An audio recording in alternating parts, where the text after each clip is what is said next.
This clip is brought to you by SaveWithConrad.com.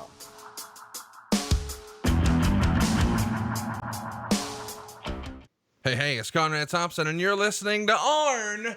And of course, we couldn't do the show without the founder of the Four Horsemen, the Hall of Famer himself, Double A, the enforcer, Arn Anderson. Arn, how are you, man? I'm just glad to be figured in. Man, I am too, and we hope that you guys are figuring us in as a weekly download. We appreciate all of your support. If you haven't already, hit the subscribe button, leave us a 5-star review if you think we've earned it, and tell a friend about your new favorite wrestling podcast. It's all things Arn Anderson. Last week we did a hashtag Ask Arn Anything. This week we're back with a little more modern WWE. We'll be covering Over the Limit 2010, and I've enjoyed visiting the most recent WWE stuff. This one went down on May 23rd, Joe Louis Arena, Detroit, Michigan, 11,000 fans here, roughly a $675,000 gate, 197,000 buys on pay-per-view. Over the Limit, man. I think they only had 3 of these, 10, 11, and 12. At some point, Arn, do all of these shows just run together? I mean, the pace you guys used to keep when you were with WWE was unbelievable. It starts to run together at some point. It has to, right?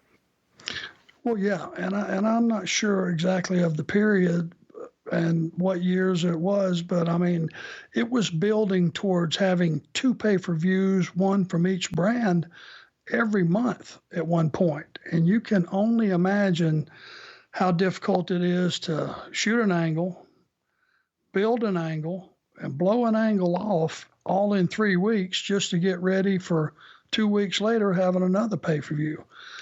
I tell you, it was a grind, and it took a lot of hard work and a lot of creative thought to try to make all these things different, especially when you had some matches that were 3 pay-per-views in a row. It was, return matches. This is coming off of the Extreme Rules show where we saw John Cena beat Batista in a last man standing match, which we've recently covered in the archives. What an ingenious finish that was that you came up with there for John to retain the title. We also saw Edge beat Chris Jericho in a cage. Sheamus beat Triple H in a street fight, and Jack Swagger would retain the world title by beating Randy Orton. We should mention in early May, after going head to head with Raw for a few months, TNA decides to put Impact back on Thursdays. What do you remember about TNA trying to recreate the Monday Night Wars with WWE here in 2010? Well, they had a good talent roster, and they were going to make a run at it. And, I think probably it was a good idea to not necessarily have to go head to head. I think, the wrestling fans have been there, done that. I'm not sure at that particular time going head to head was good for either company. I think it was a wise choice, but they had some talent. And, if you know what you're talking about in this industry, you want every company that's out there to do well, because it's a funny thing.